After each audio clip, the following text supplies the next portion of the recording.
Alright, so now we're going to talk about how to solve equations that involve logarithms. So here's an example where I have a simple exponential problem.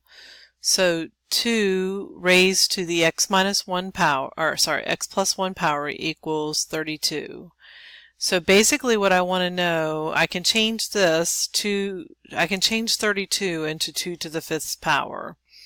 So this is a problem where I can look at the two exponents and say they have to be equal, and I can solve and find out that x equals 4. So that worked out pretty well.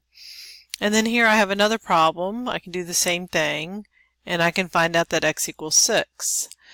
But what happens when I have a problem like this? And 4 to the x power equals 25, I don't really know what x equals in order to make something 25.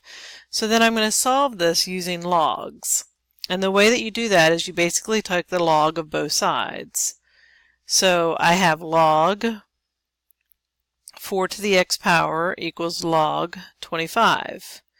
And then remembering our properties, since it's raised to the x power, I can bring the x down. And then what I need you to understand is that log 4 is just simply a value in our calculator. So log 4 is this. Log 25 is this. So we're just dealing with numbers when we're talking about log 4 and log 25. These are just simply numbers. And so just like with any equation, if I want to get x by itself, I want to divide by what I don't want. So I'm going to divide by the log 4, and I end up with log 25 over log 4. This is what we call our exact answer. We do not want to continue on and get a decimal value. That is our answer. That's the solution to the problem.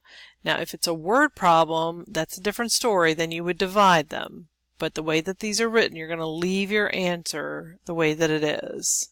Okay? All right, so here's another example. So they get a little bit more difficult as we go through. So again, I can't solve this problem because they're different bases. So I'm going to take the log of both sides. So when I take the log of this, log 3 2x minus 1, and log 5 x plus 2, basically I've now created the same base 10.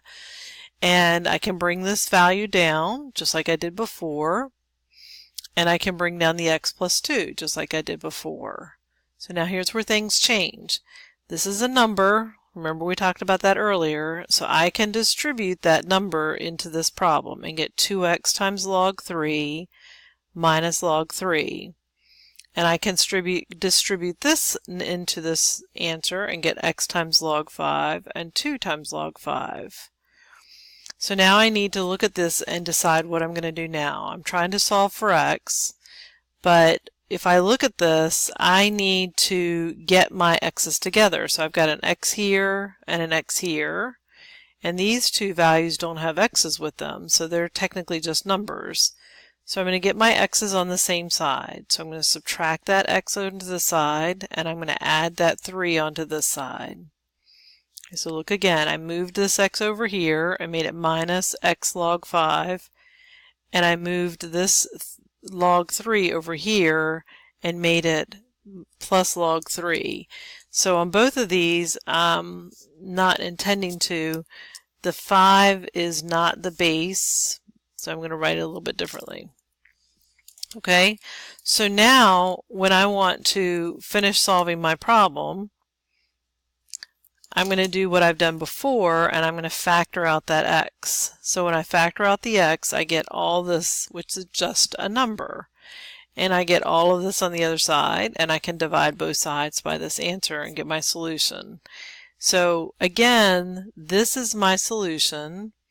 This is just simply a number. If I really wanted to put it in my calculator, I could go into my calculator, and I could do log 3 plus 2 log 5, and then in the, oops, I need to go back up there and check that. So 2, 3, close my parenthesis, plus 2 log 5, close my parenthesis, And then on the bottom, I can have 2 log 3 minus log 5.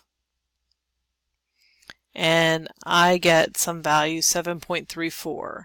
So what that means, what all of that means is that if I come up here and I do 2 times, and I'm going to round it to 7.34 minus 1. So if I do 3 raised to the 13.68 power, I get this number, 3,365,000.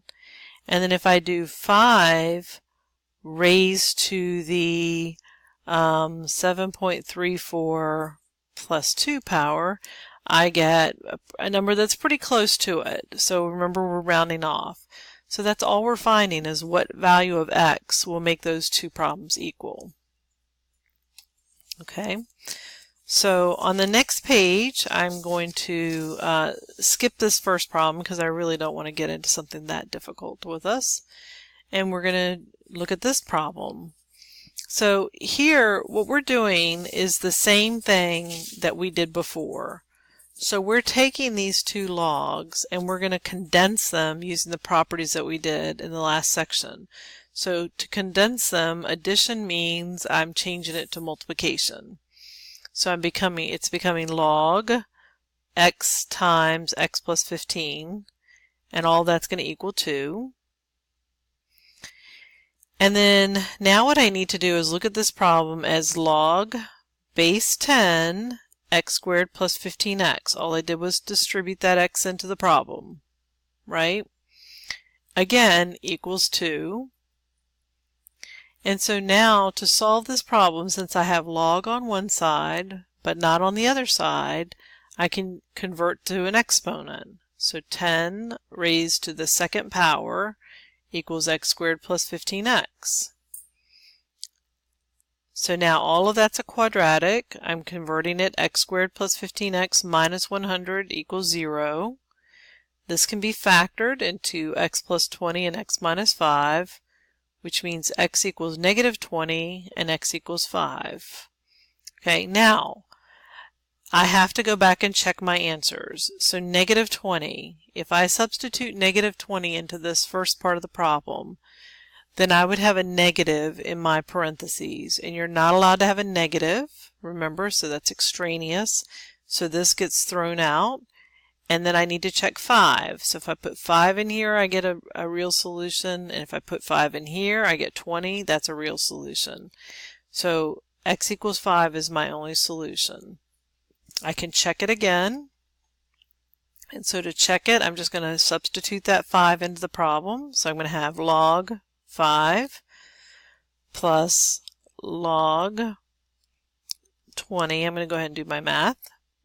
Oops, I have an extra parenthesis. And press enter, and I get 2. So that's a way to check to make sure you got the right answer. Okay, here we have another one. Okay, same ideas. Okay, so log 4 minus x, and then all of this over here can be rewritten as a product because of the addition. So I'll have log x plus 8 and log times 2x plus 13. So now this one's a little bit different. Notice I have log on both sides. Okay, so I'm going to do something here, and I can just drop the logs. Just like I was able to take the log of both sides earlier, I'm just going to drop them. So I have 4 minus x, and then I have this quadratic. When I FOIL all that out, I end up with this quadratic. Combine all my like terms and set it equal to 0, and I get 2x squared plus 30x plus 100 equals 0. There's a factor in common of 2, so I factored out the 2. And then this x squared plus 15x plus 50 can be factored into x plus 5 and x plus 10, which gives me x equals negative 5 and x equals negative 10. So what I don't want you to do is just think because they're negative, they're both extraneous. So you have to put the negative 5 back in here. So 4 minus negative 5, that would be a 9, okay? Negative 5 plus 8, that would be 3, so that's okay. 2 times negative 5 plus 13. This would be negative 10 plus 13 is 3. So even though it's a negative, it is a valid solution. Now, the negative 10 is not a valid solution. If I plug negative 10 in here, I'm going to get a negative, right? Or if I plug it in here, I'm going to get a negative. So either way, the negative 10 won't work, and that's an extraneous solution. So that's our only solution is negative 5. Okay. All right, so here's an example. So we have an example where after a race, a runner's pulse rate decreases according to the following function. So we have this function. So t is between 0 and 15. So I assume that at the end of 15 minutes, your heart rate would be back to normal probably. Okay. Find the runner's pulse rate at the end of the race and 1 minute after the end of the race. So at the end of the race would be at 0, and 1 minute would be 1 for that. So I didn't do the 0. So you would do 145 E negative 0.092 times 0.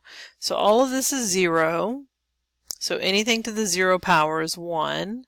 So at the end of 0 minutes, my pulse rate would be 145.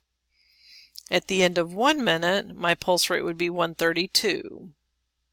Okay, so now the final question says, how long to the nearest minute after the end of the race will the pulse rate be 80? So I'm going to substitute 80 in here. Now, before we went to the calculator and looked at the calculator to try and get the answer. So now we're going to do it using our logarithms. So here we have a problem that I can't solve normally. So I'm going to take the log of both sides. Now notice I did ln, and this is very, very important. Since this problem involves e, I must use ln because e is the natural log, or ln is the natural log, and e goes along with that. I have to use ln anytime there's an e in the problem. So then I can rewrite this as ln 80. And I can write this as ln 145 plus ln e raised to this power. This is a product, so product can be written as addition. So now I'm going to bring that exponent down, and I end up with negative 0.092 t ln e. So again, I want to get the t by itself. That's what I'm trying to solve for. So I'm going to move the ln 145, and I have ln 80 minus ln 145 equals all of this. Now ln e, we did that earlier. Ln e, remember, is just 1, right? So this just simply becomes 1. So it goes away essentially, and I'm left with all of this, and so I can divide both sides by the negative 0.092, and I end up with this problem. Now since this is a word problem, I do want to put it in my calculator, so I'm going to do ln 80 minus ln 145 divided by negative 0.092, and I end up with 6.46, which is about 6.46, which is about, it says to the nearest minute, so it would be about 7 minutes, 6.5 minutes, 7 minutes before my heart rate would be back into the 80s. And again, if I used my calculator, I could do the same thing on my calculator, and I could put the two numbers in my y equals. So I could put 80 in y1, and I could put 145 e raised to the negative 0.092 x, and I could solve it this way. So my window would probably be from 0 to, what would we say, 15 minutes. And then my pulse rate would go from up to 145. And when I graph those two things, then I can do my intersection once it finishes graphing, and I should find out Again, the same thing that I just got, which is 6.46.